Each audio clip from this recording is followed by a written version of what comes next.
그래서 해라는 거는 이제 삼매를 통해서 지혜의 눈이 생겨서 그 지혜의 눈으로서 우리를 이루는 궁극적인 물질, 정신, 또 연기 현상 이런 것, 그 다음에 무상고 무아 이 윗바사나를 하는 겁니다. 속성을 보는 거예요. 그래서 우리에 대해서 정확하게 알게 되는 거예요. 그 우리가 이 마음 챙김으로서 아는 것에 구체적인 어떤 궁극적인 차원의 메커니즘을 우리는 이걸 통해서 알 수가 있어요. 그건 이제 앞으로 또 다음 시간에 충분히 이야기를 하면은, 그래서 이제 이 개정해 요것이 이런 이제 구조로 되어 있습니다. 그러니까 이제 궁극적 물질, 또 궁극적 물질은 여러 종류가 있겠죠. 궁극적 정신, 또 궁극적 정신의 어떤 그 정확한 아는 거, 그 다음에 우리가 어떻게 태어났고 지금 우리한테 일어난 현상은 어떻게 해서 일어난지 그 철저하게 인과관계를 따지는 연기를 할 수가 있습니다. 그냥 이런 그 궁극적인 걸 보지 못하면 연기를 할 수가 없어요. 그 다음에 이제 그 궁극적인 물질이 잘 보면 일어났다 사라져요. 또 그리고 나의 어떤 것이 내 뭐 허락도 없이 내 마음하고는 달리 막 사라지니까 이건 괴로움이에요. 괴로움이에요. 지혜롭게 보면 괴로움이에요. 그리고 그 일어났다 사라진 거를 통제를 내가 할 수가 없어요. 그게 무아예요. 그래서 그걸 명약관하게 보면서 우리 존재가 어떻다는 걸 이제 분명히 해를 통해서 알 수 있습니다. 그래서 이제 두 번째가 이제 개정의 사막을 닦는 거고요. 이제 세 번째가 그 무상고 무아를 먼저 통찰하고, 무상고 무아로 보니까 이거는 내가 좋아할 만한 것이 아니다. 그래서 여모 싫어하게 된다. 여모랑은 한자말입니다. 싫어하게 됩니다. 싫어하게 되니까 그걸 멀리하고 그걸 집착 안 하고 욕심이 없어지겠죠. 이욕. 그래서 해탈하는 길을 가는 이것도 굉장히 많이 설해져 있어요. 경전에 보면은. 그래서 이제 이것은 좀 전에 이야기했다시피 궁극적인 물질 법의 구경법의 무상고 무아를 통찰을 하고 난 뒤에 그 다음에 여모 욕 해탈로 가는 방법입니다. 그래서 이제 이거에 대해서는 부처님의 경전을 좀 제가 좀 인용을 할게요. 이제 부처님께서 깨닫고 난 뒤에 두 번째 설한 게 무아특징경이에요. 무아에 대해서 무아가 어떤 것이라는 걸 이제 말씀해 주시는 경이 이 경이에요. 그 경을 듣고 오비구가 다 아란이 돼요. 그래서 이게 보면 부처님께서도 굉장히 초창기 아닙니까? 초창기니까 굉장히 그 어떤 그 실질적이고 심플하게 말씀하셨다는 게 제가 느껴져요. 이게 요걸 이제 좀 가지고 이야기하면, 뭐 경에는 이제 물질은 무하다 쭉 있고 그 다음에 느낌이 무하다 쭉 있는데, 제가 이제 그냥 요 한 페이지에 넣기 위해서 물질 갈로일고로 묶었어요. 그래서 이제 우리는 온으로 구성됐다 그래요. 색수상 행식으로. 그래서 이제 색은 물질이에요. 뭐 그냥 쉽게 말하면 우리 몸이에요. 몸. 그 다음에 느낌, 인식, 행, 마음은 우리의 정신이에요. 그러니까 물질과 정신으로 이루어지는데, 정신은 느낌 부분하 느낌하고 인식하고 행, 의도, 또는 그다음 마음이죠. 우리 정신이라는 것은 마음과 마음부수로 이루어져 있어요. 근본 마음이 있고 마음의 기능을 하는 마음부수로 이루어지는데, 느낌과 인식, 행이 다 마음이에요.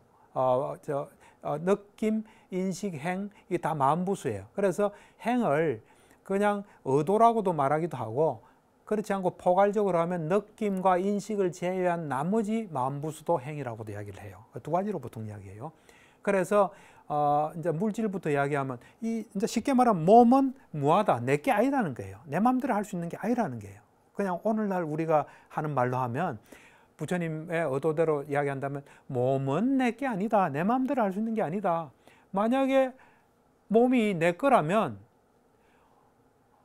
이 몸에는 고통이 따르지 않을 거다. 왜냐하면 내 마음대로 되니까. 만약에 내 거라면 나의 물질은 이와 같이 되기를, 나의 몸은 이와 같이 되지 않기를, 내가 키가 크고 싶기를, 또 키가 크지 않기를, 얼굴이 이렇게 되기를, 그 내 마음대로 될 수 있다는 거예요. 근데 그게 안 된다는 거예요. 그래서 고통이 따른다는 거예요. 이게 되면 뭐 성형외과가 필요 없겠죠. 그 다음에 사실 이래 보면 물질은 처음부터 몸은 몸의 인과의 법칙상 딱 생긴 거예요. 생겨서 그 자체의 법칙대로 계속, 물론 고정된 원인은 아니에요. 원인 결과 또 내가 어떤 물질을 뭘 음식을 먹으면 그게 또 영향을 줘요. 이렇게 되어 왔지만은 그 법칙에 따라 된 거지 내 마음대로 눈꽃만큼도 된 건 없다는 거예요. 그 다음에 느낌 있잖아요. 느낌은 세 가지가 있어요. 괴로운 느낌, 그 다음에 즐거운 느낌, 괴롭지도 않고 즐겁지도 않은 느낌. 이 세 느낌은 내게 아니다. 만약에 그 느낌이 내 거라면 고통이 없을 것이다. 왜냐하면 내 마음대로 할 수 있으니까. 기분 나쁘면 기분 좋기를, 우울하면 우울하지 않기를, 어떤 자꾸 이상한 생각 나면 이상한 생각 나지 않기를 할 수 있는데 안 된다는 거예요. 이게 만약에 된다면 정신과는 필요 없겠죠. 그죠?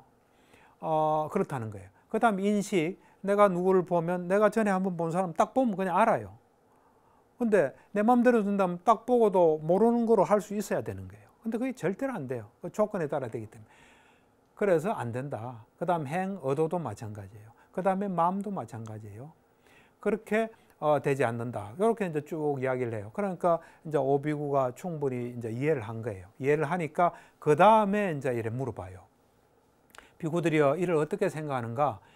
물질, 느낌, 인식, 행, 마음은 항상한가 무상한가? 항상 그대로 있나? 자꾸 바뀌나 하니까 무상합니다. 세준이시여. 이래요. 여러분도 동의합니까?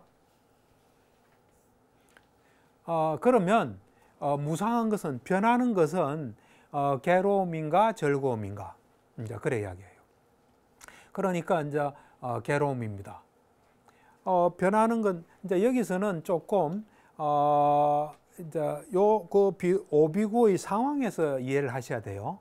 그러니까 우리 몸이 우리 말도 안 듣고 우리 마음대로 이래 변하는 것은 괴로움인가 즐거움인가 할 때 괴로움입니다. 이렇게 대답하는 거예요. 어떤 사람들은 괴로운 거 없어지는 건 즐거움이다 이렇게 말할 수도 있어요.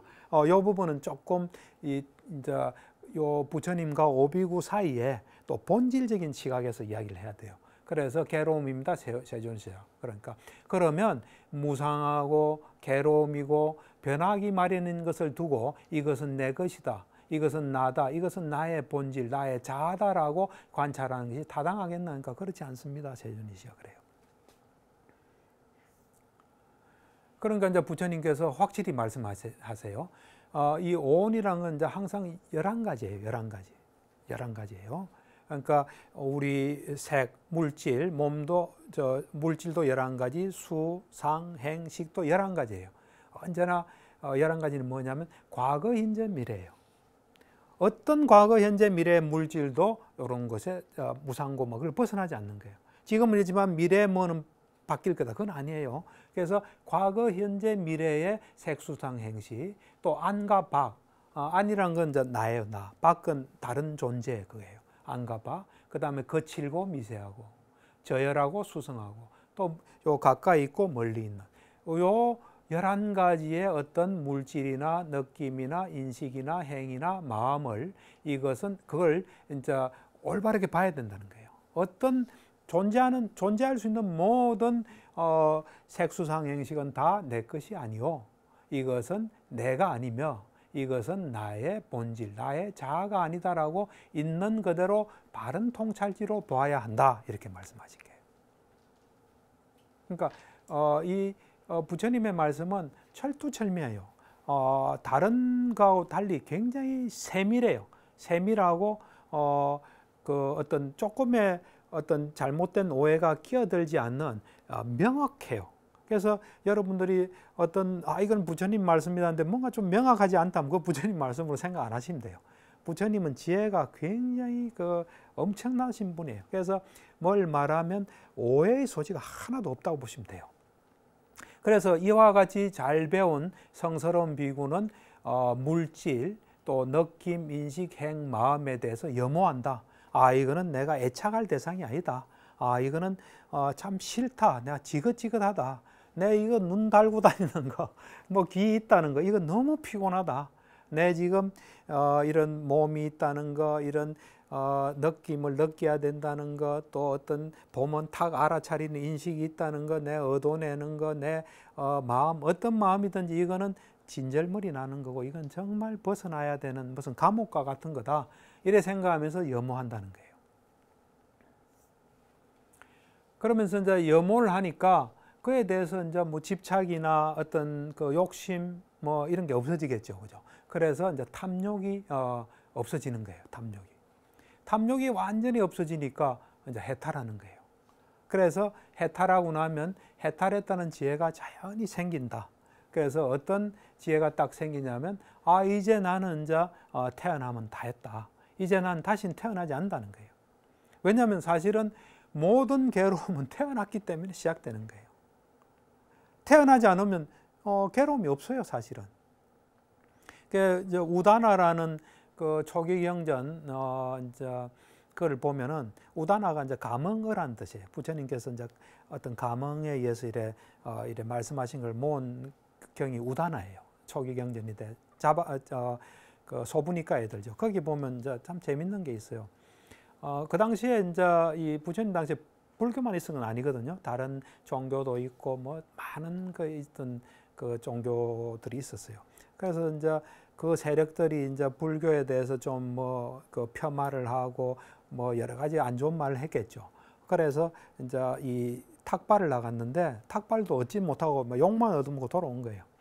그래서 이제 자기들끼리 이제 비구들끼리 이야기하고 있으니까 이제 부처님께서 무슨 이야기 하냐 하니까 이제 그 이야기를 해요. 그 이야기 하니까 부처님께서 이런 말씀하세요. 오늘의 일은 그 이제 나쁘게 말한 그 사람들의 잘못도 아니고 너희들의 잘못도 아니고 너의 존재가 문제다 그랬어요. 너가 존재하고 있으니까 그런 거 다 경험한다는 거예요. 그거는 태어났기 때문에 다 경험한다는 거예요. 태어났다는 것은 몸과 마음을 가졌다는 거 아니에요. 몸과 마음을 가지면 몸과 마음에서 있을 수 있는 건 다 있는데 그게 괴로움이라는 거예요. 그래서 태어나면 이제 다 했다. 청정범행은 이제 완전히 성취되었다. 할 일을 다해 마쳤다. 다시는 어떤 존재로도 돌아오지 않을 것이다라고 분명히 알게 된다. 그래서 이 세 번째 어떤 불교의 수행의 길에 의해서도 많은 사람들이 깨닫게 돼요. 여기는 뭐 선정이라는 걸 이용하지는 않거든요. 그렇기 때문에 이 길로도 많이 깨달은 것 같아요. 그래서 지금까지 이제 불교 수행의 세 가지 길, 이제 단계적 가르침, 그 다음에 개정해 사막, 그리고 무상고 무아를 이제 알고 염호, 유욕, 해탈하는 이 불교 수행의 이제 큰 세 가지 길에 대해서 이야기를 했습니다. 경청해 주셔서 감사합니다.